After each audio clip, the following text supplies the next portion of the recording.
Electronic media आणि print मीडियाचं मी रघुवीर माने या आसूचा शेतकरी आणि या तिन्ही संस्थेचे जे पदाधिकारी आहेत त्यांच्या पॅनलचा प्रमुख आपणाला प्रथमतः आपलं स्वागत करतो।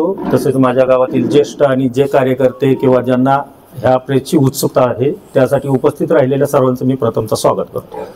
मी आपणाला पत्रकार बंधूंना एवढंच सांगतो की आज पत्रकार बोलवण्यामागचा हा मेन उद्देश आहे की 2 दिवसापूर्वी इलेक्ट्रॉनिक मीडियामध्ये या संस्थेच्या किंवा या गटाच्या विरोधात असणाऱ्या काही लोकांनी संस्थेच्या 15 गुंठ जागेबद्दल एक प्रश्न उपस्थित केला आणि तो प्रश्न उपस्थित केल्यानंतर साहजिकच त्या प्रश्नाला उत्तर देणं ही आमची जबाबदारी वाटते। त्यामुळे आज ही आपणाला पत्रकार परिषद बोलवलेली आहे। या परिषदेला संस्थेचे चेअरमन आहेत, काळेश्वर ट्रस्टचे काही लोक आहेत, आसू नंबर 1 विविध कार्यकारी सोसायटीचे चेअरमन आहेत आणि जुने जाणते सभासद आहेत आणि या गर्दीमध्ये बहुतेक सभासदच लोक आहेत। प्रथमतः मी आपल्याला काळेश्वर डेअरी या संस्थेबद्दल काही माहिती देऊ लागतो। सगळे माझ्याकडे पेपर्स आहेत। आपल्याला पत्रकार बंधूंना माझी विनंती राहील की ज्यावेळेस आपल्याला पाहिजे त्यावेळेस आपल्याला उपलब्ध करून देण्यात येते। काळेश्वर डेअरीच्या बाबतीत विरोधकांनी असा सांगितलं की 1979 साली ही काळेश्वर डेअरी स्थापन झाली। त्यावेळेचे तत्कालीन चेअरमन राजनभाऊ फराटे किंवा त्यावेळेचे व्हाईस चेअरमन झांबरेदादा त्यावेळेचे काही डायरेक्टर होते। तर प्रथमतः मी सांगतो की काळेश्वर डेअरी 1979 ला स्थापन झाली हे निश्चितच खरं आहे। त्यावेळेस काळेश्वर डेअरीने 15 गुंठ जमीन खरेदी केली। ती 15 गुंठ जमीन खरेदीच्या बाबतीत आदरणीय राजनभाऊ फराटे त्यांनी असं सांगितलं की 60,000 रुपये मी दादाराजांना दिले आणि जमीन खरेदी केली आणि नंतर दादाराजांनी माझ्याकडून पैसे घेतले। तर वस्तुस्थिती तशी नाही। या बाबतीत मी आपल्या पत्रकार बंधूंना हा काळेश्वर डेअरीचा खरेदी खत दाखवतो। ओके, आता मी त्याच्यात आपल्याला एक सविस्तर माहिती अशी सांगतो की काळेश्वर डेअरीचे चेअरमन राजनभाऊ होते हे मान्य आहे मला, परंतु 1991 साली राजनभाऊ हे श्रीमंत दादाराजे खर्डेकर यांची पार्टी सोडून दुसरीकडे गेले। 92 साली त्यांनी पंचायत समिती स्वतंत्रपणे दादाराजांच्या गटातून न लढता लढली होती आणि हा जो खरेदी झालाय तो 92 साली खरेदी झालाय।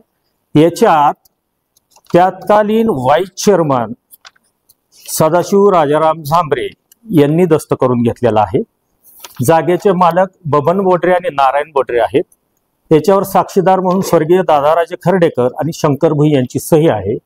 म्हणजेच चेअरमन असताना व्हाईस चेअरमनच्या हस्ते कागद होतो, याचाच अर्थ की त्या तत्कालीन परिस्थितीत राजनभाऊ फराटे हे दादाराजांबरोबर नव्हते आणि याच्या खरेदी खतामध्ये 47,500 रुपयाला हे खरेदी खत करण्यात आलेलं आहे। पेमेंट चेकनी गेलेला आहे। आपल्याला हा दस्त उपलब्ध आहे। मी आपल्याला साधारणतः हे दाखवतो, तुम्ही झूम केलं तर तुम्हाला इथे दिसेल ही चेक पेमेंट आहे 47,000। मग ह्या खरेदी खताशी माननीय ज्येष्ठ नेते राजन दिनकर फराटे यांचा संबंध कसा आणि त्यांनी जो 60,000चा आकडा सांगितलाय तो आला कुठून? चेकनी पेमेंट झाले हे तर आपल्या पत्रकारांना मी दाखवतो, याची कॉपी आपल्याला मिळेल, त्याच्यात वाद नाही। म्हणून भाऊंना मला एवढं म्हणायचं आहे की ठीक आहे तुम्ही संस्थेसाठी काम केलं असेल, पण असे पुरावे नसताना आरोप करू नका आणि जर आपल्याकडे असा काही पुरावा असेल तर नक्की आम्हाला उपलब्ध करून द्या। आपण ज्येष्ठ आहात, आपण गावासाठी काहीतरी कार्य केलंय त्याचा आम्हाला आदर आहे। फक्त वयामानाने काही लोक विस्मृतीत जातात, त्यामुळे कदाचित असं घडलं असावं असं माझं वैयक्तिक मत आहे। दुसरा त्यांचा मुद्दा होता की सचिव, आता ह्यांनी आरोप जे केलेत, मला एक सांगायचं, ह्यांनी जो आरोप केलाय हा साधारणतः 2022-23चं एक डॉक्युमेंट्स त्यांच्या हाती पडलं। डॉक्युमेंट्स म्हणजे काय? 2022-23चा ऑडिट रिपोर्ट। हे मी सगळे ऑडिट रिपोर्ट आपल्याला दाखवतो, याची प्रतही आपल्याला मिळेल, आपण जिथं जिथं आवश्यक आहे तिथं मागून घ्यावी। ह्या ऑडिट रिपोर्टनुसार 22-23च्या इथे श्रीमंत धीरेंद्र शिवरूपराजे निंबाळकर हे सचिव दाखवले, बरोबर आहे। त्याच्यानंतर त्यांनी त्यातच मुद्दा असा उपस्थित केला की सचिवांना पेमेंट 47,000 रुपये दिलेले आहेत स्वतःच्या मुलाला। This is a liability column. If you know better, this is a liability column. देणे, संस्थेचे देणे. त्याच्यात काय लिहिलं यांनी? मार्च माहे 2023 अखेर सचिव यांना पगार देणे आहे, दिला नाही. आता त्यांचं जर म्हणणं आहे की त्यांच्याकडे असा काही पुरावा आहे का त्यांनी धीरेंद्र राजेंना पेमेंट केलंय, तर मी त्या संस्थेचं हे बँक स्टेटमेंट आहे 2010 ते 2025. यात 1 रुपया 9 पैसा संस्थेने कुठल्याही सचिवाला दिलेला नाही. त्यामुळे हा जो आरोप केलाय श्रीमंत देवरूपराजे यांच्यावर बिनबुडाचा आरोप आहे. आता मी तुम्हाला एक त्यांना आव्हान तुमच्या माध्यमातून करतो, जर 47,000 पेमेंट तुम्ही धीरेंद्र राजेंना दिलं, हा जो बेछूट आरोप केलाय, बिनबुडाचा आरोप केलाय, तो जर तुम्ही अजूनही सिद्ध केला, तर येत्या 15 दिवसात सिद्ध केला, तर धीरेंद्र राजेंना मी सांगतो त्यांच्या कष्टाचे, त्यांच्या नोकरीतनं 47 लाख रुपये त्या माणसांना देण्यात यावे.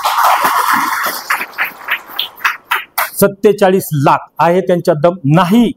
नाही तर त्यांनी 15 दिवसात प्रूव्ह नाही केलं तर त्यांनी मीडिया समोर जाहीर माफी मागावी, अन्यथा कायदेशीर कारवाईला तोंड द्यायची तयारी ठेवावी.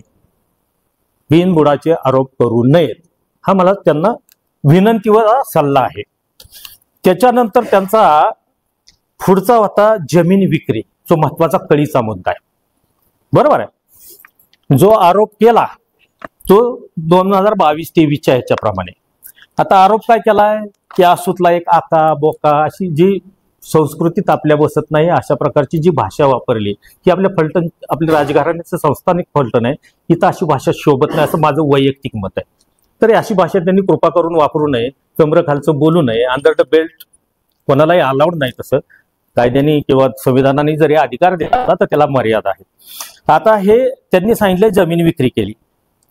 हे तुमचे दोन्ही अहवाल आहेत 23, 24, 24, 25.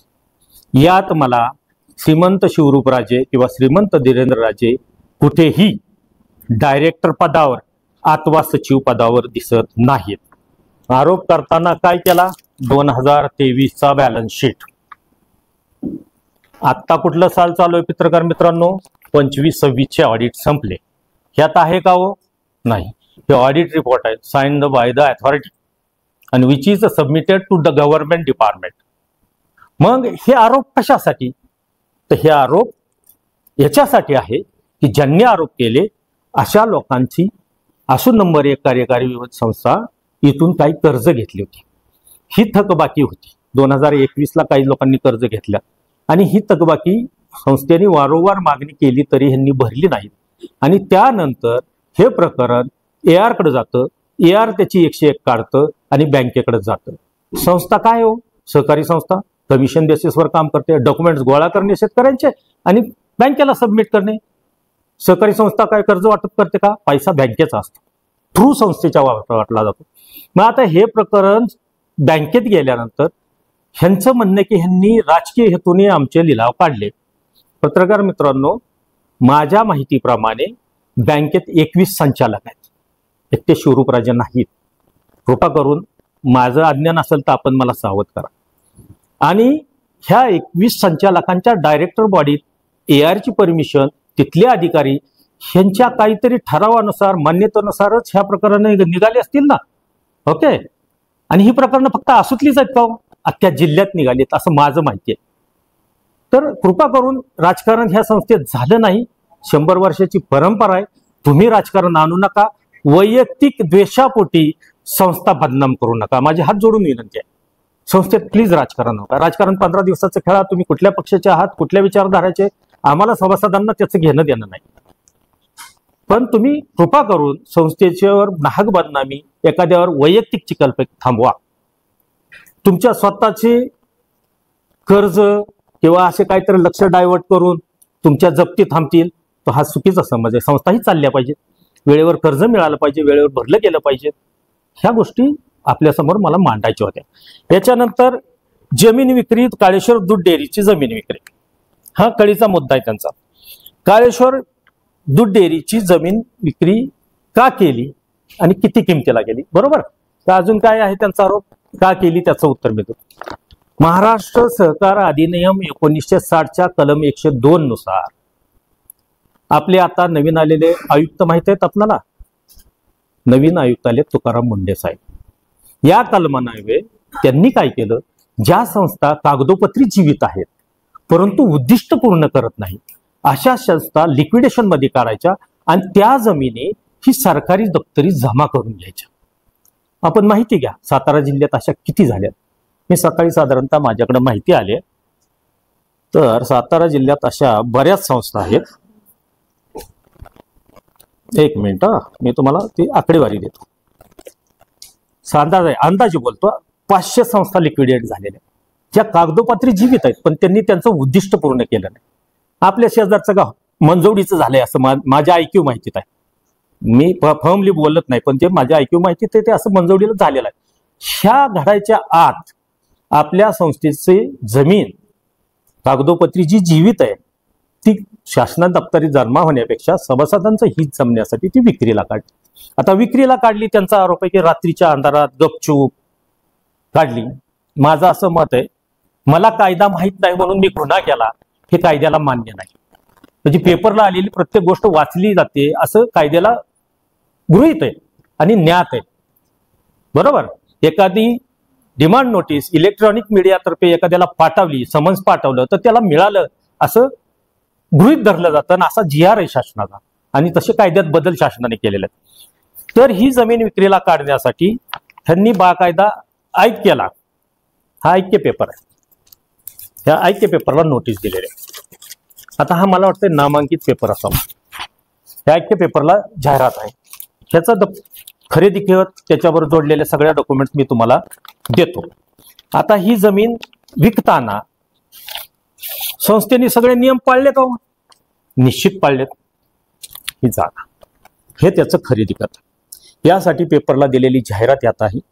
मी तुम्हाला 23 मार्च 2025ला जाहिरात दिली ऐक्य पेपरला आणि हा डेली न्यूजपेपर प्रत्येक घरी किंवा प्रत्येक गावात जात असावा असं मला वाटतं. 16/4/2025 रोजी हे खरेदी खत केलं. आता हे खरेदी खत डायरेक्ट केलं का हो? जमीन संस्थेचे त्यासाठी परमिशन घेणं महत्वाचं आहे मला वाटतं. मग ही परमिशन आपण कोणाकडून घेतली पाहिजे? AR कडून. AR कडून परमिशन घेतली तर घेतली.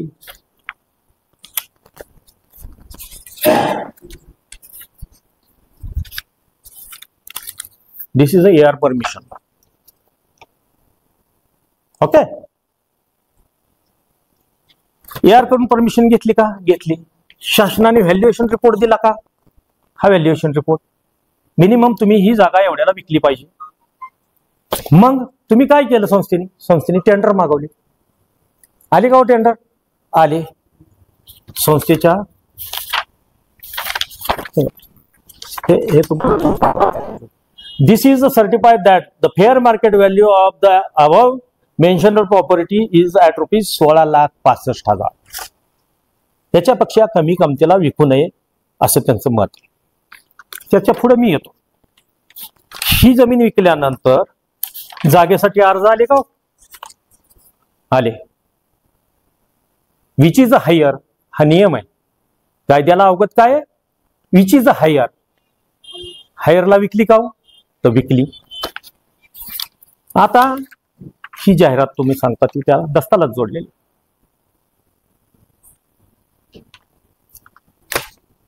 हायर किमतीला विकली. सगळं झालं. मग आता विरोधक काय म्हणले? रात्रीची विकली, गपचूप विकली. आता तुम्ही शाळा शिकला नाही त्याला मी काय करणार? तुम्हाला पेपर वाचायची सवय नाही त्याला मी काय करणार? बरोबर ना. तुम्हाला फक्त मोबाईल मध्ये ह्याला शिवाय दे, त्याला अंगठा दे, त्याला काहीतरी म्हण, याच्याशिवाय जमत नाही त्याला मी काय करणार? तुम्ही अभ्यास करा. लोकशाहीने त्यांना अधिकार दिलाय, 100% दिलाय. संविधानाने अधिकार दिलाय. त्या मार्गे तुम्ही भांडायला पाहिजे होतं. तुम्ही मीडिया ट्रायल स्वतःच चालवताय. या संस्था तुमची पण आहे. विचारा, बसा, कागदपत्र बघा आणि मग जाणार. ही कागदपत्र तुम्ही कुठून काढली मला माहित. ही कागदपत्र ही तर बी अवेलेबल आहे. का मागितली नाहीत? काहीतरी कोणातरी बदनाम करायचं आणि वातावरण जप्तीचं डायव्हर्ट करायचं. संस्था बँक आमच्या मालकीची नाही. संस्था सभासदांच्या मालकीची आहे. संस्था ही चाललीच पाहिजे. वेळेवर कर्ज भरा, वेळेवर फायदे उचला. असं नकोय. त्याच्यानंतर त्यांनी विचारलं की 1 लाखाला जमीन का विकली? गाव संचालक, एक कारखान्याचे संचालक आहे आमचे, तुमच्या भावाला त्याच्याच पलीकडे 100-150 मीटरवर त्याच्यापेक्षा कमी प्राइसला विकली, ती तुम्हाला चालली का? संस्थेचीच जमीन आहे, हे खरेदी खात आहे त्यांचं, ते तुम्हाला चाललं म्हणजे तुम्हाला मिळालं तर गोड, दुसऱ्या शेतकऱ्याला मिळालं तर नाही मिळालं पाहिजे. बरं, ह्या संस्थेत कोण होतं हो गेली 30 वर्ष? 1 वर्षापूर्वी तुम्ही काय वैचारिक मतभेद झाले? कोणी? तुम्ही किंवा तुमच्या वडिलांनी, वडिलोपार्जित अगोदरच्या पिढ्या असतील त्यांनीच सत्ता केली ना, का बाहेरच्यांनी केली? हे दुखणं सर्वसामान्य घरातला माणूस हातपाजाव बसायला लागला, हे दुखणं आहे, हे राजकारण आहे, बिनबुडाचे आरोप आहेत, अशी त्यांनी मला कागद दाखवावीत. आता दुसरा आणखी एक त्यांचा हे होता की कोणाच तरी संस्थेतनं, कोणाच तरी कुठनं पैसे मॅनेज केले आणि डायव्हर्ट केले. ज्या शेतकऱ्यांनी जमीन घेतलं त्याचं हे बँक स्टेटमेंट मी हायलाइट केलंय, तुम्हाला मिळतील सगळी कागदपत्र. त्या खरेदी खात्यात वाचलं 70,000 त्यांनी टोकन दिलेलं होतं, तर 75 का 70, मी एक्झॅक्ट बघून सांगतो. आणि ही त्याची 16 लाखाची एंट्री. शेतकरी इथं उपस्थित आहेत. जाकीरबाई, तुमचा ऊस पीक जातो, किती टन जातो? किती वर्ष झालं शेती करताय? हे तुम्हीच पेमेंट केलंय ना? Is that clear? आता मला सांगा, ही जमीन मी सहकार कायद्याचा कलम सांगितला, ही जमीन सेफगार्ड केली. उद्या तुम्हाला जर संस्थेने माघारी जमीन मागितली तर केवढ्याला देणार? आहे त्या किमतीला देणार का वाढीव किमतीने देणार? वाढीव म्हणजे किती वाढीव? म्हणजे ही संस्थेला परत जमीन मिळणार आहे, हे तर झालं. आम्ही जमीन सेफगार्ड केली, लिक्विडेशन पासून वाचवली, आणि त्या पैसे जे आलेत हे संस्थेच्या अकाउंटला आहेत, कोणाच्या घरातून खिशात नाही. हा जनतेचा पैसा आहे, कोणाच्या घरात नाही. कोणी इथं श्रीमंत आहे म्हणून त्याच्या घरात घालण्यासाठी आम्ही संस्था चालवत नाही, हे लक्षात घ्या पत्रकार मित्रांनो. दिशाभूल सभासदांची करू नका.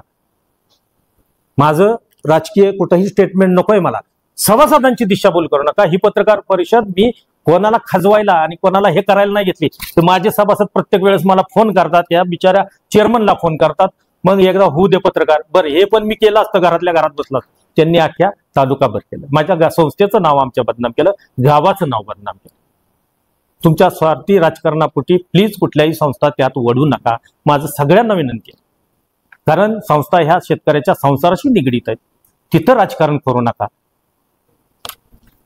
याच्यानंतर मी दुसरा प्रश्न येतो की आमच्या, हो आता एक राहिलं, ते एक जुने आमचे तिथं वतनदार आहेत, त्यांनी त्या मीडियाला सांगितलं की मी 10 लाखाचं गिऱ्हाईक आहे माझ्याकडं, मी आज चॅलेंज येऊन त्याला जाहीर आवाहन करतो, 1.5 कोटी घेऊन ये, उद्याच्या उद्या तुला जमीन देतो. बोलायचं म्हणून बोलायचं नसतं, करून दाखवायचं असतं. संस्थेचा फायदा होतो ना, घेऊन ये, उद्या त्या जाकीरबाईला विकायला होतो आम्ही जमीन. 1.5 कोटी रुपये तुम्ही देणार असाल, उद्या जमीन देतो.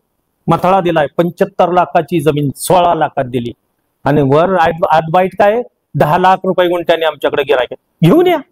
संस्थेचा फायदा आहे, शेतकऱ्याचा फायदा आहे.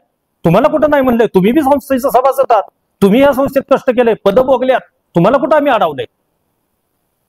फक्त कोणतरी नको आणि मला कुठंतरी चमकायचंय म्हणून कोणावर तरी चिखलफेक, हे प्लीज थांबवा. आम्हाला सगळ्यांबद्दल आदर आहे. फलटणच्या गादीबद्दल निनांत आदर आहे, सातारच्या गादीबद्दल निनांत आदर आहे, आसूच्या गादीबद्दल पण निनांत आदर आहे, रणजित दादांबद्दल निनांत आदर आहे. आम्हाला राजकारण नाही करायचं, आम्हाला शेतकरी सुधारवायचा. राजकारण करणारे करतील त्या परीने करतील, पण उगीच चिखलफेक नका करू. अजून दुसरा हे सोसायटीचं द्या, 1 मिनिट. हे म्हणतात जाणून बुजून, नाही माझ्याकडे जाणून बुजवून आमच्या 5 जणांचे लिलाव, 1 जणाचा लिलाव काढला. त्यात 5 जण आहेत आमच्या आसूतले. टोटल मला वाटते 900 जणांचे लिलाव त्या सातारभर काढलेत. त्यात पडे हस्तींच्या शेजारचे आहेत, लांबचे आहेत, काय आहेत, मला त्यात फलात शिरायचं नाही. पण ज्यांनी जे लिलाव काढलेत त्यांची अमाऊंट सांगताना ते मार्केटला वेगळी सांगतायत. आणि इथं वेगळे 2021 पासून यांनी 60 महिने झालं एकही हप्ता भरला नाही. संस्थेने काय करायचं बरं? डायरेक्ट जप्ती येते का? पत्रकार मित्रांनो, तुम्ही तुमच्याकडे जाहिराती येतात, कुठलीही जप्ती ही डायरेक्ट येते का? नाही येत. नोटीस येते, रिमाइंडर येतं, परत एकदा रिमाइंडर येतं, लोक घरी येऊन रिक्वेस्ट करतात, त्याच्यानंतर हे प्रपोजल AR कडे जातं, AR सँक्शन देतं आणि मग नोटिसीला सुरुवात होते. कुठलीही नाही. Opportunity being to be heard हे प्रत्येक कायद्यात आहे. नॅचरल जस्टिस प्रत्येक कायद्यात आहे. त्याचा बियॉन्ड द लिमिट तुम्ही जर गैरफायदा घेणार असेल तर संस्था डबघाईला येते आणि तोंड बघून काम करायचे नाहीयेत. संस्था ही उद्या माझं थकलं माझा लिलाव होणार आहे, तुमचं थकलं तुमचा लिलाव होणार आहे. श्रीमंत गरीब बघितला जात नाही, तोंड बघून कामं होत नाहीत. म्हणूनच 100 वर्ष बिनविरोध आहे, म्हणूनच अवर्गवारी आहे, म्हणूनच सगळं व्यवस्थित चाललंय. मग हे कशासाठी? चिखलपेक कशासाठी? या ना, तुमची संस्था आहे, येऊन भरा पैसे, हा मोकळे, काय प्रॉब्लेम आहे? आपण कर्ज काढलंय, आपण फेडाय नको? पगाव फेडणार आहे आणि कोणालाही जाणून बुजून टार्गेट केलेलं नाही. हे अख्ख्या सातारा जिल्हा बँकेने केलेली कारवाई आहे. त्या सोसायटीचा काय संबंध? कमिशन बेसिसवर सोसायट्या काम करतात. यापेक्षा आणि दुसरं एक हे झालं, तुम्हाला काळेश्वर दूध डेअरी सांगितली, तुमची सोसायटी सांगितली. आता मी येतो काळेश्वर ट्रस्ट मध्ये. एक नेते, पूर्व विभागाचे एक नेते आहेत, कुठलं पद आहे मला माहित नाही, मी माझ्या गावापुरतं बोलणार हा, मला बाकीचं माहित नाही. हे म्हटले की ट्रस्टला निधी येतोय पण ट्रस्टी अडवणूक करतायत, ग्रामपंचायतला जमीन वर्ग करून देत नाही, त्यामुळे निधी अडकला. माझ्या मित्रा, मी तुला एक सांगतो, ज्यावेळेस कुठल्याही देवस्थानला निधी येतो शासनाचा, त्यावेळेस ते देवस्थान हे तीर्थस्थळ म्हणून डिक्लेअर व्हावं लागतं, असं माझं माहिती आहे. मला काय सगळ्याच कायद्याचा अभ्यास आहे असं नाही. आणि ज्यावेळेस जमीन वर्ग करायची असती त्यावेळेस त्याला संमती लागते ट्रस्टींची. ट्रस्टी कोण आहे? तो मालक आहेत का रखवालदार आहेत? ट्रस्टी रखवालदार, त्यांच्यावर ट्रस्ट ठेवली. मालक कोण आहे? विश्वस्त. ते कुठं बसतात? जिल्ह्याच्या ठिकाणी. त्याची परमिशन घ्यायला हवी का नको? आम्ही असं असं करतोय, मीडियात टाकून द्यायचं. ट्रस्टी अडवणूक करतात. काय अडवणूक केली? ये ना, बस ना, ट्रस्टी आहे तिथं. मग त्यात काय लिहायचं? ट्रस्टींना हाताखालनं काढीन. ट्रस्टी नालायक आहेत. ट्रस्टींचं वय माहिती आहे मित्रांनो आपल्याला? ट्रस्टी एकही 75च्या आतला नाही. शेजारी बसलेत, एक ट्रस्टी आजारी आहे, एक ट्रस्टी वस्तीवर दुसरा आजारी आहे, एक गावात राहत नाही, एक दादाराजे स्वर्गीय झाले ते गेले, त्यांना हाताखालनं काढण्याची भाषा. मला रामराजांना एक कळकळीची विनंती आहे, निनांत आदर आहे, राजकारण राजकारणाच्या परीने, जुन्या लोकांचे तरी मानपान ठेवायला तुमच्या कार्यकर्त्यांना शिकवा प्लीज. मी विनंती करतोय, हात जोडलेत, हात उघडायला भाग पाडू नका. तुम्हाला आम्ही विनंती करतोय बघ, त्यांना दापा. वाचाळवीर नकोयत आपल्याला. हा तालुक्याच्या विकासासाठी तुमचं राजकारण तुमच्यापाशी, मला त्याच्याशी येत द्या, पण निदान जुन्या लोकांचा मानपान तरी ठेवा. का तुम्हाला मीडियामध्ये दिलंय हातात मोबाईल, तुम्ही काय पण म्हणणार, कोणाचं काय बोलणार. तुम्हाला एखादी शिवी दिली तर तुम्हाला दुसऱ्याचं गचूर होतं. ह्या म्हाताऱ्या वयात त्यांनी काय करायचं? स्वतःच्या आबरूचं खोबरं करून घ्यायचं. आणि मग त्या ट्रस्टची आणि गावातल्या एक गोपनीयची कोर्टात फाईट चालली होती जमिनीवरनं. ती फाईट कॉम्प्रोमाइजला आली. कॉम्प्रोमाइज डीड काय ठरलं की 1.5 एकर 60 गुंठे ट्रस्टींना द्यायची, उर्वरित गोपनीयनी घ्यायची. आता त्यात कसं म्हणलंय, it is a binding to गोपनीय to give the 60 R to the trustee as a gift deed within 90 days from the date of this order. August 2023ला ही ऑर्डर झालेली आहे. आज 2025 चाललंय, ऑक्टोबर. 2 वर्षापेक्षा अधिक काळ लोटला. का देत नाही? ह्या म्हातारीने जाऊन भांडायचं का त्याच्याशी? कोर्टाची ऑर्डर तू पाळत नाही, पण बाकीचं काय पाळशी? मी त्यांनी जर जमीन नाही दिली तर कंटेम्प्ट ऑफ कोर्ट करणार आहे. मी पत्रकारांसमोर त्याला सांगतो, गावासाठी मी त्याचं कंटेम्प्ट ऑफ कोर्ट करणार आहे.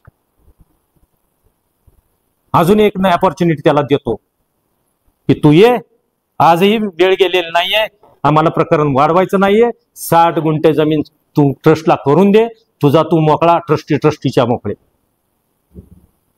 याच्या बाबतीत ते बोलत नाहीत विरोधक की बाबा दे, आता त्याची जमिनीची किंमत काढा ना. त्यांनी इकडे 10 लाख काढली, मी म्हणतो 5 लाख धरा ना तिथं. 60 गुंठ्याचे किती होतात? 3 करोड. मग ते 3 करोड आमच्या देवस्थानला मिळालं तर वाईट काय? वाईट काय? पण आम्ही तर तसं करणार नाही. ज्या गरिबांची घरं त्यांनी तिथनं उठवली कोर्टाच्या निर्णयानुसार, आम्हाला 60 गुंठे न देता त्या गरिबांना आम्ही बाजारभावापेक्षा कमी किमतीत परत त्यांची घरं बांधून द्यायला जागा देणार आहोत. कारण ट्रस्टीचं नुकसान नको. आम्ही मालक नाही, मालक तिकडं बसलाय, त्याची परमिशन काढावी लागते. आणि ती गरीब ऐन सणासुदी त्यांनी घराच्या बाहेर काढली, त्याला कोण बोलत नाही हो का? माणूस आयुष्यात एकदाच घर बांधतो. गरीब आहे, हातावरचं पोट आहे, विचार करायला पाहिजे होतं. पोट सुद्धा असं म्हणत नाही चालू घर पाडन लगेच कळव. तू अगोदर गिफ्टेड बनव, तुझी जागा एवढी ही मोज, चतुर्सीमा ठरव, कुठनं तुला घ्यायची कोणाला कुठली द्यायची हे ठरव, आणि मग पाडायला सुरुवात कर. तू त्या जमिनीत उत्खनन केलं, मुरुम काढला, सगळं बुलडोजर लावले, घरं पाडली. किती अतिरेक, कुठपर्यंत? हे नेते मंडळी बघणार आहेत का नाही याच्याकडं? माझा साधा सवाल आहे, गरिबांसाठी सवाल आहे. मला काय कुठल्या पदाची अपेक्षा आहे म्हणून मी बोलत नाहीये, काही गरज नाहीये. मी माझी शेतीत चुकी आहे, पण ह्याची वाचा कुठेतरी फुटली पाहिजे म्हणून मी आपल्याला बोलवलं. आता यानंतर अजून काय राहायचं तात्या? डेअरी झाली, सोसायटी झाली, ट्रस्ट झाली. आता माझे काय असे ट्रस्टच्या संदर्भात ट्रस्टी आपल्याशी बोलते. ट्रस्टच्या संदर्भात मी तुम्हाला सांगू इच्छितो. एक मिनिट, हे माईक तुमचे.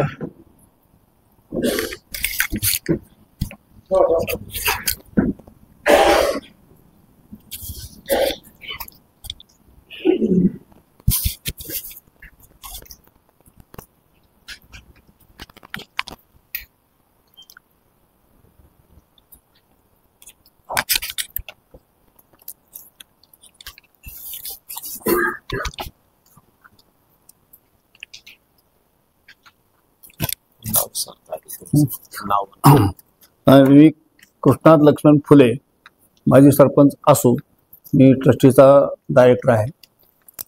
माझ्या माहितीप्रमाणे ही काळेश्वर देवस्थान जी स्थापन झाला तो 79-80 दरम्यान तो झालेला आहे. त्याच्यानंतर आम्ही त्याचा व्यवस्थितपणे त्याचं काम करत होतो. ज्यावेळेस ही गोपने आणि काळेश्वर यांची केस उभा राहिली त्यावेळेस दादाराजे आणि धांबरे दादा यांनी स्वतःच्या खर्चाने 20 वर्ष ही केस चालवली. पुढं ते केस काय कारणामुळे आम्हाला आमचे निकाल उलटे गेले. मग दादाराजे गेल्यानंतर एक केस कुणी चालवायची म्हणून आम्ही कॉम्प्रोमाइजला बसलो. कॉम्प्रोमाइजला बसल्यानंतर ज्यावेळेस ही जागा आम्ही कॉम्प्रोमाइजला बसलो ठरले किती द्यायची आणि किती घ्यायची. 55 गुंठे क्षेत्र जिथं आपली वस्ती सध्या होती, आता नाहीये, ती जागा आम्ही सिलेक्ट केली. कारण बाकीचे म्हणतात जर आपण वेगळी जागा घेतली, जमीन घेतली 1.5 एकर, तर पुन्हा त्या लोकांचं स्थलांतर होईल, लोकांना पुन्हा त्रास होईल. पण लोकांच्या सिक्युरिटीसाठी आम्ही ती जिथं लोकांच्या वस्त्या होत्या, स्वतः लोकांची वस्ती आहे, आणि लहान लोकांच्या वस्त्या त्या पक्की घरं आहेत, त्या घराची जागा आम्ही सिलेक्ट केली. आणि त्यांना लोकांना सांगितलं ज्यावेळेस ही संस्थेची जागा कोर्टाच्या नियमाप्रमाणे आम्हाला मिळेल त्या ठिकाणी तुम्हाला परमिशन काढून मी तुम्हाला जागा नॉमिनल किमती करू शकतो, तुमची घरं मी उठवणार नाही.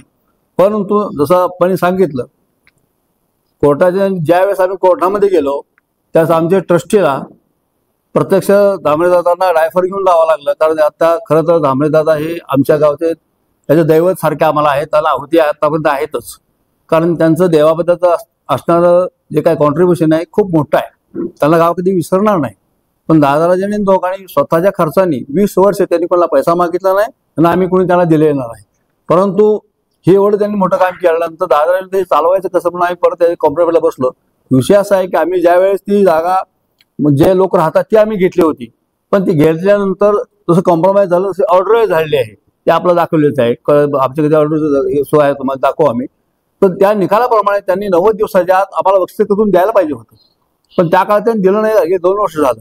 परत ती जो लोक राहत होते त्याच्या घराचे खड्डे पाडून म्हणून उत्खनन करून लोकांचे घर पाडून लोक त्याचे विस्थापित केलेले आहेत सध्या. आता एखाद्या आयुष्यात जर घर बांधतो त्याचं आयुष्य घर बांधण्यातच समजलं जातं. सर्वसामान्य लोक होते ते, ह्या लोकांनी त्यांना पूर्ण बेघर केलं. आम्ही त्याच्यावर जी वेगळ्या पद्धती ऍक्शन घ्यायला पाहिजे होती आम्ही ते घेतली नाही, कारण कायद्याने काय होईल ते होईल. मग जसं आपण म्हणले तसं गेल्या एक महिन्यापूर्वी आम्ही कोर्ट ऑफ कंटेंटची प्रोसेस सुरू करून ती दाखलही केलेली आहे. कारण आम्ही 3 ट्रस्टी फक्त राहिलेलो आहोत. मधल्या काळात जे काय चुकीचे घडले असतील त्याबद्दल मी वाचा करणारही नाहीये. पण ह्या गावाला गेले 50 वर्ष मी ह्या गावामध्ये काम करतोय. 76 ते आतापर्यंत 95 पूर्वी सरपंच होतो. आतूनपर्यंत मी गावामध्ये काम करतोय सामाजिक कार्य म्हणून. ह्या गावाला अत्यंत चांगल्या पद्धतीचं वळण आहे, संस्कृती आहे, हे सांगण्याची काही मला गरज नाही. कारण पाटील दाते होते, राजाराम बापू होते, झांबरे दादा होते, कुंडलभाऊ होते. ह्या लोकांनी ह्या गाव खूप मोठ्या पद्धतीने घडवलेलं आहे. आणि ह्या गावाची परंपरा म्हणण्यापेक्षा गावाचे सुसंस्कृत मुलं माणसं अज्जत 12 बळकत आमचं गाव आहे. इथं जात पात मुसलमान भिजमान आहे तर काही कधी होत नाहीत. अजूनपर्यंत कधी आमच्या गावाला यात्रेला सुद्धा कधी आम्हाला पोलीस संरक्षण घ्यावं लागलं नाही. एका संघटनेला विरोधक असून सुद्धा एकामेकाच्या बरोबर परवा जो मंटराजांच्या ज्यावेळेस कार्यक्रमाला बसलो होतो मी, विशाल माने आणि हरचंद पवार, आम्ही समोर बसून त्यांना सांगितलं, विशाल तू माझ्यापर्यंत ये, आपण बसूया आणि त्याच्यावर ते कशा पद्धतीने दाखले पाहिजेत, कशा पद्धतीने चर्चा करायची, ही मंटराजांच्या कार्यक्रमात मी स्वतः त्यांना बोललोय. म्हणलं आज संध्याकाळी आपण गावात बसूया. ते म्हणले मला काम आहे. म्हणलं उद्या बसूया. तर मला वेळ मिळाला तर वेळ येतो. म्हणजे जर स्वतःही बसायचं नाही, चर्चाही करायची नाही आणि मग उगाच काहीतरी कुमार रचायचं. आणि विशाल माने ज्यावेळेस माझी पहिल्यांदा आले तेव्हा तात्या आपल्याला अशा पद्धतीनं ट्रस्ट काम करायचंय. मी त्याला त्याच क्षणी बोललो. मी म्हटलं नाही मला बाळाला विचारू द्या, शिवापाला विचारू द्या. कारण मला माहिती आहे सगळ्या कामाला आम्ही कधीही विधायक कामाला विरोध करत नाही. राजकीय विरोध वेगळे, मतभेद वेगळे असतील, पण गावात जर एका चांगलं काम करणार असेल कुणीही असो तर आम्हाला त्याचा कधी केलं नाही. हे दादांची आम्हाला पहिल्यापासून शिकवण आहे. पहिल्यांदा आम्ही गावाचा विचार करतो आणि नंतर मग आपला स्वतःचा विचार होईल तर नाही होईल. पण त्यावेळेस त्यांना एकतर बसायचं नाही आणि चर्चेला यायचं नाही आणि मग दाखले मागायचे. आता दाखल्याचा विषय तुम्हाला सांगतो. त्याने एक फॉर्मॅट मला दिला. तो काय दिला की काळेश्वर ट्रस्ट कडून दाखला देईल तो की त्या दाखल्यामध्ये असं नमूद केलं सांगितलं त्यांनी की हे कवर्ग म्हणजे समावेश देवस्थान करण्यासाठी आम्हाला खाली टिंब कामं करायची. मग टिंब कामामध्ये काय नवीन दुरुस्ती काय करायची, त्या ठिकाणी काय देऊळ बांधायचं, काय दुरुस्ती काय करायची. मी टिंब कामामध्ये काय करायचे त्यासाठी तुम्ही समक्ष बसू, आपण चर्चा करू, कुठेही करू, सोसायटीमध्ये करू, तुझ्या घरी करू किंवा कुठे करू, पण एकत्र बसल्याशिवाय हे मार्ग टेकणार नाही. गावाच्या बाहेर आपण कोणीच नाहीये. तेव्हा एवढं सगळं बोलून सुद्धा त्यांनी आम्हाला सहकार्य न देता दुसऱ्या दिवशी त्यांचं मीडियामध्ये अशा पद्धतीने जर चुकीच्या पद्धतीने केले असतील त्याला कोणीही म्हणजे ऍग्री राहील असं मला वाटत नाही. त्यामुळं आमच्या मनात कोणाबद्दल किंतु परंतु अजिबात नाही. परंतु ह्या गावातली जर कोणी तर चांगल्या पद्धतीने काम करतं त्याला आम्ही सहकार्य करू. पण चुकीच्या पद्धतीनं आता ह्या गावामध्ये कितपत परिणाम हे मला माहित नाही, बहुतेक नाही झाला. पण ह्या कालच्या ह्याच्यामध्ये तालुक्यामध्ये गावाचं जे काय नाव बऱ्यापैकी आम्हाला लोकांचे कॉल्स आले, फोन आले, तर एवढं तुम्ही जुनी माणसं आहात, जुनी दारांचं काम करणार, जुनी अगदी म्हणजे शिवाजीच्या काळापासून मी जवळ आहे. मी कॉलेजला जेव्हा होतो त्या मला राजांचा आशीर्वाद मिळाला, त्याचे दर्शन मी घेतलेलं आहे. त्यामुळं त्यांच्या घराण्याशी आपला कोणाचा दुरावा आहे असं नाही. पण मधल्या लोकांनी जर काही विष पेरण्याचा प्रयत्न केला तर त्यांनी सुद्धा थोडंसं स्वतःचं कन्फर्मेशन करून किंवा जे काही बातम्या आपल्याला मिळतात ते किती खऱ्या खोटे आहेत त्याची शहानिशा करून त्यांनी सुद्धा आम्हाला मार्गदर्शन करावं अशी माझी त्यांना अपेक्षा राहील. आणि इथून पुढच्या काळामध्ये आमच्या गावाला कोणीही गालबोट लावलेलं गावात कोणीही समजून घेणार नाहीत. ह्या ज्या आता आपण म्हणले तसं ज्याला जसं वाटेल तसं बोलू लागला ते गाव आहे. गावात काय एक माणूस काम करत होतो, सगळे गाव एकत्र असेल तर सगळ्या काही गोष्टी करतात. त्यामुळे ह्या गावाची परंपरा खूप मोठी आहे. तर माझं आपलं जास्त वेळ नाही घेता एवढं सांगेन की आम्हाला सगळं करायचं पण शांततेने कायद्याने करू आम्ही. तर आम्हाला जर नको त्या पद्धतीने जायला लावलं तर आज उद्योग होतो पाहता येतो गेल्यापासून जे असोपर्यंत नको त्या प्रकारच्या कॉमेंट्स व्हायला लागलेत. आता बाहेर काय होते आम्हाला माहित नाही. पण आमचं गाव, आमचा तालुका, आमचा माणूस, आमची माणसं आपल्याला सुरक्षित ठेवणं हे सध्याच्या तरुणाचं आणि लोकांचं काम आहे. राजकारण आम्हाला ह्यात आणायचं नाही. जनतेला तब्येत करावं ते काय पहिले वादळ असतं ते काय कायम टिकू शकत नाही. ह्याच्यापेक्षा काय सांगावं असं मला वाटत नाही. धन्यवाद. पेंट थकबाकी संस्थांना प्यात होती 2024-25 अहवाल आहे आपल्याला मी देतो. ज्यात थकबाकी आहे त्यात तत्कालीन चेअरमन, मी नाव नाही घेत, जे तिथं होते त्यांची थकबाकी सगळ्या थकबाकीपेक्षा जास्त आहे 8,936. ते काय म्हटले आपल्याला ज्ञात आहे, मी परत सांगत नाही. पण असं चुकीचं स्टेटमेंट देऊ नका कृपा करून. तुम्ही त्या संस्थेवर राहायला आहात, तुम्ही त्या संस्थेच्या संस्थापकापासून आहात. आपली सत्ता नाही किंवा आपल्याला पद भोगता येत नाही म्हणून आपण दुसऱ्याला नावं ठेवू नये असं माझी माफक अपेक्षा आहे. आणखी एक प्रश्न झाला मयत सभासद. संस्थेच्या काळेश्वर डेअरीचे 169 सभासद आहे. माझ्या अंदाजे मी जे नावं शोधली त्याप्रमाणे 50 सभासद मयत आहेत, राहिले 119. आता मयत सभासद कधी धरला जातो? संस्था कधी कायदेशीररित्या बाय प्रोसिजर कधी मयत समजल? जर त्याच्या वारसाने मयतीचा दाखला संस्थेला आणून दिला तर. हीच परिस्थिती मला वाटतं श्रीराम कारखान्यात आहे. त्याच्यानंतरच त्याचं यादीतून नाव कट होईल का नाही होईल? मग हे जर माहितीचा दाखला वारसा आणून देत नसतील आणि वर मीडियासमोर आम्हाला सांगत असतील तुमच्या मिटिंगला आलं तर पाठवा, आमच्या घरी चहा पाण्याला, अरे तुझ्याकडे आलं तर आमच्याकडे पाठव सही करायला, असं मी म्हणतो. असं कसं बोलता तुम्ही गेलेल्या लोकांबद्दल? असं नका बोलू. कशासाठी बोलता? तुमची कागदपत्र नाहीत, तुम्ही आणून द्या. तुमचे वडील ह्या संस्थेत पहिले कधीतरी कामं केलेले आहेत, पदं भोगलेले आहेत, तुम्ही असं का बोलता? आता का सुचतं तुम्हाला? त्यावेळेस चालत होतं आणि आता चालत नाही. हे कसं हो ड्युएल? तुम्ही पद बघताना ह्या सगळ्या गोष्टी रीतसर असतात. सामान्य कुटुंबातली माणसं पदावर पुढे यायला लागली की तुम्हाला ते रीतसर वाटत नाही. बघा तुम्ही ज्यांच्या बाईट आहेत ती कुठली कुठली लोक आहेत शोधा. 15 एकर, 20 एकर, 1200 टन ऊस, 400 टन ऊस. म्हणून अर्ध्या एकरवाल्यांनी काय करायचं? गुंट्यावाल्यांनी काय करायचं? बाहेर राहायचं? वजी उचलायची? त्यांनी जागृत नाही व्हायचं? अशी इच्छा आहे का तुमची? मला त्यांच्याबद्दल जास्त. एक नेता म्हणला अर्ध्या गावचे नेते, अर्ध्या गावचे नेते. आपली उंची काय, आपण बोलतोय काय, आपल्या कॅपॅसिटी काय? त्या अर्ध्या गावचा सरपंच होता रे बाबा. तू होता का नव्हता? त्या अर्ध्या गावच्या सरपंचानंतर फलटणच्या राजापासून राजांच्या जवळ नेला कोणी? ह्याचा राजांनी नेला ना, पद दिलं ना. असं नका बोलू. तुम्ही पदाधिकारी आहात, एका संस्थेत आहात, बोलताना तारतम्य बाळगा. हा एक म्हणे अजितदादाच्या स्टेजवर श्रीमंत रामराजांना म्हटलं की ते कोणीतरी दाती चाकले, जिथं राजांना तो म्हणत असत. अरे आपली उंची काय, आपण बोलतो का ना? ते माननीय अजितदादा आहेत, ते माननीय रामराजे आहेत. हे नसताना का माननीय? त्यावेळेस ते एकटे असले का हो? राजकीय कोट्या ह्या चालतात, जाहीर भाषणात एकमेकावर कोट्या होतात. त्यांना राग आलाय, तुला काय एवढा राग आलाय? कशासाठी राग येतोय? का काहीतरी शिजवत ठेवायचं आणि मी फोकसमध्ये कसा राहील, मी नेत्याला कसं कळेल की मी जास्त काम करतोय? अरे भरीव काम कर, लाव्या नको करू. जे हित केलं ते तिथं करतोय, असं नका करू. ते त्यांचं बघतील ना. ते उंची नेते आहेत, सगळे मोठे नेते आहेत, मंत्रिमंडळात एका बरोबर काम केलेले नेते आहेत, त्यांना प्रदीर्घ अनुभव आहे. आपली लायकी नाही त्यांच्याशी बोलायची, त्याचीही नाही ना माझीही नाही. आपली उच्चाराची कुवत आहे तेवढीच ठेवा ना. वरिष्ठांबद्दल कशाला बोलता? नका बोलू. ते त्यांचं बघतील ना. एकत्र येतील, बाजूला जातील, राजकारण खेळतील, काय करतील. कार्यकर्ते म्हणून तुला सांगितलंय बघायला बुक ना, लिमिटमध्ये. असं नका करू. आणि हे सगळं कसं चाललंय माहिती ना? पेट्रोल कुठनं येतंय आम्हाला बी माहिती आहे, गाडीत कोणाच्या बसलाय हे बी माहिती आहे, चालवतंय कोण हे बी माहिती आहे, पण आम्हाला त्यात जास्त फलात शिरायचं नाही. आणि ते पूर्व विभागाचे नेते त्यांना सांगतो, रणजित दादांना सुद्धा हे आवडणार नाही. खात्री आहे माझी, खात्री. त्या माणसांना मी ओळखतो, खात्री आहे. मी बी प्रशासनात काम केलेला माणूस आहे, मला अनुभव आहे राजकारण्यांचा. हे असे नसतात हो, एवढ्या पुढत्या मनाचे नसतात. कोणाला तरी नावं ठेवायची, कोणाला तरी काहीतरी बोलायचं. भरीव कार्य करा, माझा पाठिंबा आहे तुम्हाला. ते राजकारण त्यांच्या परीने चालेल, गाव पातळीवर तरी गावाचा विकास करा. त्याच्यापेक्षा मला अधिक काय त्यांना सांगायचं नाही. आता दुसरं गोष्ट मित्रांनो, तुम्हाला एक विनंती करतो मी, म्हणजे पत्रकार मित्रांना, की तुम्ही लोकशाहीचा चौथा स्तंभ आहे.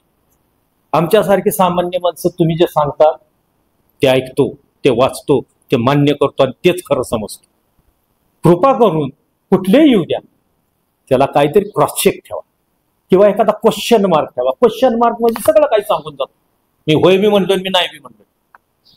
Is that clear? तर कृपा करून क्रॉस चेक करा. आता कालपासून मी स्टेटस बघतोय, एक साधारणतः तुम्हाला सांगतो, गावातल्या लोकांचं स्टेटस. लोकांना मीडियावर खेळायची फार हौस आहे.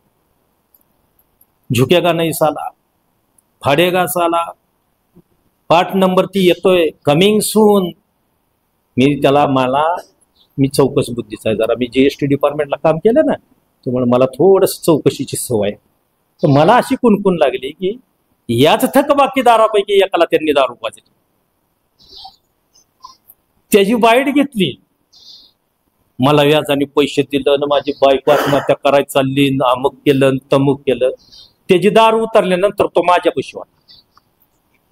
आणि हा पिक्चर कमिंग सून आहे, तुम्हाला सांगतो, याची खात्री करा.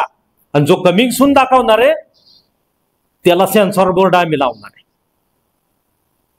वैयक्तिक पातळीवर घुसला, अब्रू नुकसानीच्या दाव्याच्या खाली आम्ही काही बोलणार नाही.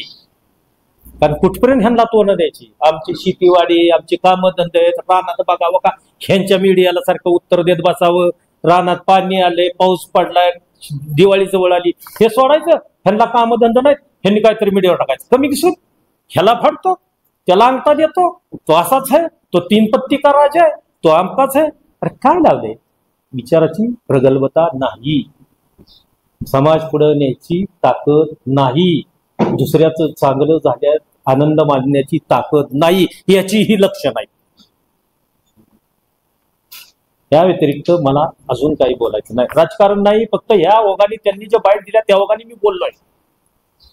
कृपा करून याला राजकारण समजू नका, कारण त्यांनी फक्त संस्थेवर बोलणं अपेक्षित होतं, पण संस्थेशी संबंधित काय मारल्यात, काय करणारे, काय नाही करणारे हे बरंच करून ठेवलंय.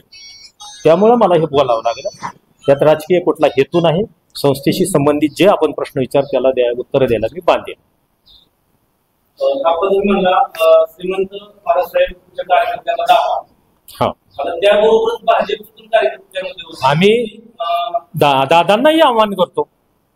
दादांनाही आवडणार नाही, मी खात्रीने सांगतो. मी सांगितलं आत्ताच, दादांनाही आवडणार नाही, महाराज साहेबांना पण आवडणार नाही.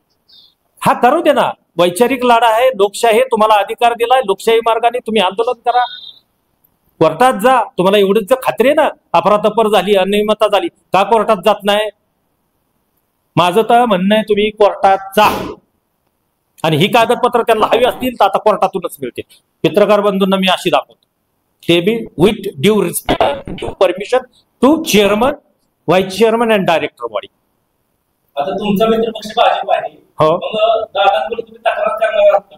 हे बघा, मी माझ्या आत्ताच सांगितलं, मला राजकारणाच्या कुठल्याही प्रश्नाला उत्तर द्यायची नाहीत. वरिष्ठ लेवलला राजकारणाला सल्ला देण्यात का मी स्वतःला कॅपेबल समजू शकत नाही. आणि मी माझ्या विचाराशी, संस्थेच्या आर्थिक व्यवहाराशी, संस्थेला जे आरोप झाले त्याच्याशी बांधलेला आहे. दादा समजून घेतील, महाराज साहेब समजून घेतील, किंवा शिवरूपराजे समजून घेतील का नाही घेतील, तो माझा भाग नाहीये. मला आमच्या सभासदांचं हित, आणि त्यात ते सुद्धा सभासदच आहेत, मी त्यांना नाकारत नाही.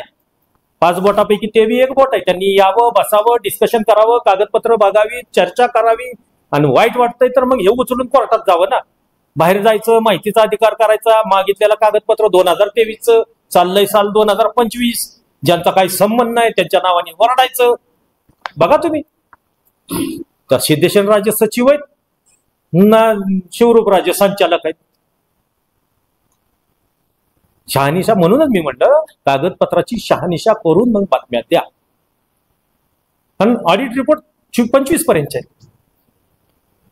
त्यांनी जो आरोप केलाय धीरेंद्रराजे सचिव आहेत त्या संस्थेचे, ते आहेत का? ते 2023ला होते. आता मी त्याच्याबद्दल पार्श्वभूमी तुम्हाला सांगतो. ह्या संस्था कागदोपत्री जीवित होत्या. त्या परत जिवंत करण्यासाठी धीरेंद्रराजेंची एक डेअरी होती, गोविंदला दूध घालत होते. त्यातले काही लिटर दूध काळेश्वरला घालून ती जिवंत ठेवण्याची गरज होती. ही मूर्तावस्थेतली संस्था आहे, डे टू डे वर कोण पाहणार, म्हणून 6 महिने त्यांनी तो ट्राय केला. ही सचिव म्हणून त्यांना काम पाहायला दिलं. मग एखाद्या श्रीमंतांनी काम करायचंच नाही का? जर असं असेल तर तुम्ही तपासा कुठल्या कुठल्या संस्थेवर, शैक्षणिक संस्थेवर श्रीमंत सचिव आहेत. हे काय बारकं मोठं पद नसतं हो. अजितदादा उपमुख्यमंत्री, माळेगावचे चेअरमन झालेच ना. मी डेप्युटी कमिशनर म्हणून रिटायर झालो, मी रानात काम करतोच ना. लाज काय, मी पहिला शेतकरी पुत्र आहे, मला त्याचा अभिमान आहे. मी शेतकरी पुत्र असल्याचा म्हणून मी काम करायचं नाही का? मी गरीब माणसाच्यात बसायचं नाही का? हा काय प्रश्न आहे? हे बरोबर नाही. कोणी कुठेही काम करा, तुमचं जर योगदान योग्य असेल आणि तुमच्यामुळे जर संस्था चांगली घडणार असेल तर उच्च नीच श्रीमंत गरीब न बघता त्या संस्थेसाठी वाहून देणार असाल तर अवश्य काम केलं पाहिजे, या मताचा मी आहे. 15 कोटी जागा आहे, हा ही म्हणतात ती 16 लाख रुपयाला विकली, हा त्याची 75 लाख रुपये किंमत होते असं ते बोलतात. तुम्ही गव्हर्नमेंट रेट 16 लाख निघाला, तेवढ्याच रकमेला काय विकली असं ते मागतात, त्याच्यापेक्षा जास्त रकमेला काय विकली? ही रक्कम मी आता तुम्हाला सांगितलं, आपल्याकडं माननीय तुकाराम मुंडे साहेब आयुक्त म्हणून आले. महाराष्ट्र सहकार अधिनियम 1960च्या कलम 102 अन्वये ज्या संस्था कागदोपत्री जीवित आहेत पण उद्दिष्ट पूर्ण करू शकत नाहीत त्या संस्था लिक्विडेशन मध्ये काढून त्यांच्या जमिनी ही गव्हर्नमेंटला जमा करायची. मग ह्या संस्थेचे सभासदाचं नुकसान होईल म्हणून आम्ही ती त्या किमतीला घेतली. पैसे संस्थेच्या अकाउंटला आहे, त्या पैशाचं काय करायचं काय नाही करायचं का नवीन काय करायचं हे सभासद डायरेक्टर बॉडी ठरवेल. का ती जमीन तशीच देऊन टाकायची होती? आम्हाला नव्हतं वाटत का 1.5 कोटीला घ्यावी कोणीतरी, कारण ती जमीन तेवढ्याच पैशाला आम्ही परत घेणार आणि संस्था चालवणार. केलं ना त्यांनी घेऊन, आणि त्यांना जाहिरात दिली ती त्यांना 1.5 कोटीला घ्यायची होती ना. जाहिरात वाचली नाही का तुम्ही? ऐक्यला जाहिरात दिली, वाचली का नाही? वाचली. 23 मार्चला जाहिरात दिली, 16 एप्रिलला कागद झाला, कायद्यानुसार 15 दिवस उलटून गेले, कागद झाला, नोंद झाली 40 दिवसानंतर. एप्रिल तो आज आहे ऑक्टोबर. काय केलं तुम्ही? सभासद आहात, जागरूक आहात, गावची काळजी आहे, बघायला पाहिजे होतं, ऑब्जेक्शन घ्यायला पाहिजे होतं. त्यावेळेस कुठं होता? जिल्ह्याचा पेपर ऐक्य मला वाटतं नामांकित पेपर आहे, सगळेच नामांकित आहेत. मीडिया ही आमच्या जीवनाचा अविभाज्य भाग आहे. कोर्ट, मीडिया आणि डॉक्टर याच्यावर आमचं सामान्याचं जीवन अवलंबून आहे. तुम्ही जे सांगाल तेच खरं असतं. मग हे पेपर खोटे आहेत का ते मॅनेज केले? रात्रीचा पेपर छापला, अख्ख्या जिल्ह्याचे ऐक्य पेपर घरी घेऊन गेलो असं तर नाही ना. पैसे बँकेतनं गेले, अंधारातनं नाही दिले. गेल्या त्यांनी सांगितलं तुम्हाला 1200 टन 600 टन 700 टन जो काय ऊस जातो त्याचे पैसे खात्यात जमा आहेत. खात्यातनं ते 16 लाख गेलेत. ॲडव्हान्स पोटी 75,000 दिलेत. तेही दस्त तुम्हाला बघायला ठेवलाय मी.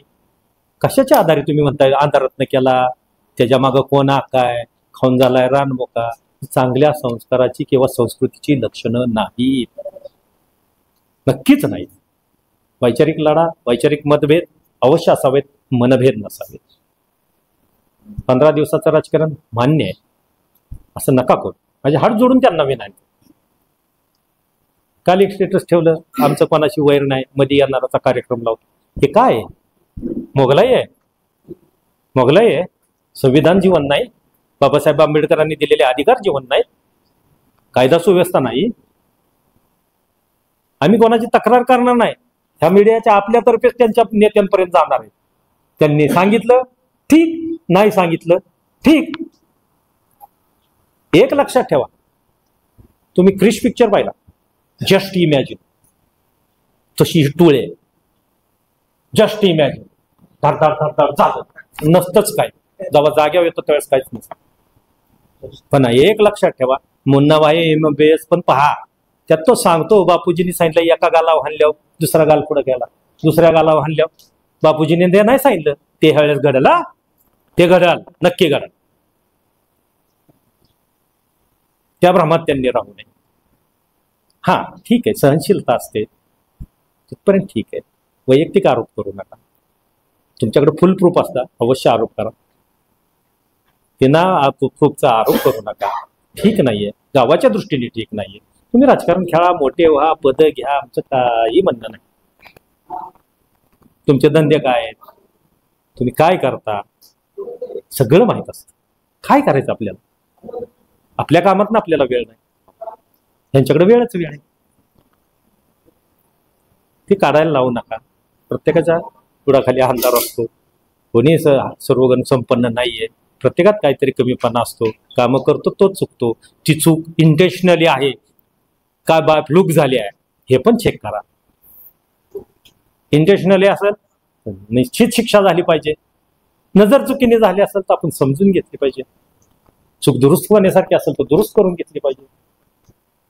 उगीच आपलं मिळालं दादा मिळालं दादा आपलं असं असं बघू. ते काल एक क्रिकेट महिलांनी असं करायला सुरुवात केली तिकडे धनुष्यबाण पथक बघितलं असेल तुम्ही मिळालं. ते असं नकोय. वैचारिक मत अवश्य वैचारिक मतभेद असावेत त्याशिवाय प्रगती नाही या मताचा मी आहे. लोकशाही त्याला तर म्हणतात. पण मनभेद नको, मारामारायची भाषा नको, तुला बघतोच म्हणायची भाषा नको, तुला अडवतोच म्हणायची भाषा नको, तुझा कार्यक्रमच लावतो म्हणायची भाषा नको, अशी नकोय. हा तुम्हाला जे करायचंय फुलप्रूफ करा, लोकशाही मार्गाने करा, भले त्यांच्यावर केसेस करा, थ्रू करा, आत टाका, आमचं काही म्हणणं नाही. जी चूक आहे ती चूकच आहे, त्याला आमचा बी पाठिंबा राहील. पण विनाकारण काहीतरी कुबाड रचायचं, बेसलेस बोलायचं, पुरावा नसताना बोलायचं, लोकांची माती भडकवायची, वातावरण दूषित करायचं, हे नकोय.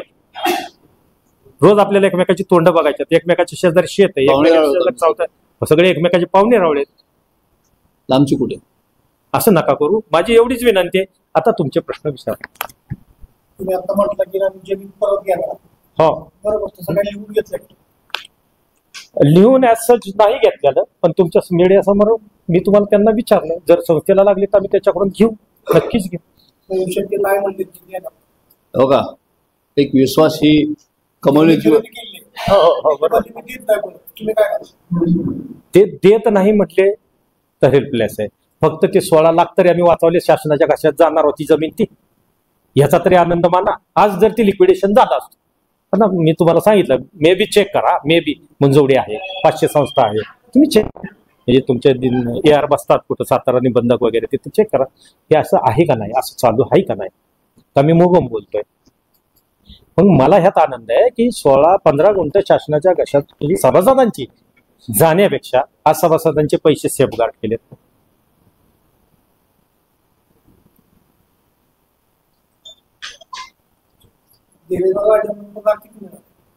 पगारच नाही मिळाला. आम्ही सांगितलं ती लायबिलिटी बाजू आहे, देणे आहे, दिले नाही. मी बँकेचं स्टेटमेंट आपल्याला दाखवतो. काय सांगा, ज्यावेळेस संस्थेचं ठरेल त्यावेळेस बघू ना, द्यायचे का नाही द्यायचे. ज्यावेळेस ती संचालक मंडळ ठरवलं, उद्या लिक्विडेशन निघालं, संस्थाच बंद करायची ठरली, देणं तर सगळ्याच आहे. आताच्या सचिवाला देणं आहे, आता जो तिथं नयन कांबळे त्याला पगार देणं बाकी आहे. कदाचित संचालक मंडळाचं सगळ्याचं ठरलं, बाबा या आलेत पैसे सगळे क्लोज द डोअर, तसंही होऊ शकेल. संचालक मंडळाचा निर्णय, सभासदाचा निर्णय साहेब. म्हणणं की सोसायटी 19 साली स्थापन, हो बरोबर आहे. संस्थापक शिवपर्यंत त्यांच्या म्हणण्यावर दाखव, सांग.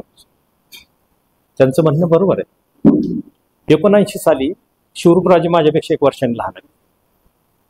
मी 19 साली 8वीत होतो. 8 आणि 6 14. शिवरूपराजेंचं वय किती असं 15. बरोबर आहे त्यांचं. ते संस्थापक कसे कायद्याने संज्ञान आपल्याला कुठल्या बिलनुसार बनवलं, 18 वर्ष आणलं राजीव गांधींच्या काळात, मतदानाचा अधिकार. हे असं का समजू शकत नाही. इट इज अ टायपिकल, हे ऑडिट रिपोर्टमध्ये संस्थेच्या घटनेत नाही. हे ऑडिट रिपोर्ट मधलं तेवढंच एक पान काढलं, त्या बापलेकांची नावं काढली आणि तेवढ्या ह्यांनी चालय. आणि 2023 आहे, 2024ला नवीन संचालक बॉडी आली, 2025ला तीच कंटिन्यू झाली. म्हणजे याचा अर्थ 23 आणि 24 मध्ये कुठंतरी इलेक्शन झालं. आणि हा दप्तरी तिकडं त्यांनी तिथून आणलाय, तिथं दिलेला आहे. त्या ऑडिटरची चूक असू शकते. बरं ते वाचा, तुम्ही परत एकदा वाचा काय लिहिलंय. संस्थापक नाहीत. संस्थापक ही जुनी लोक आहेत.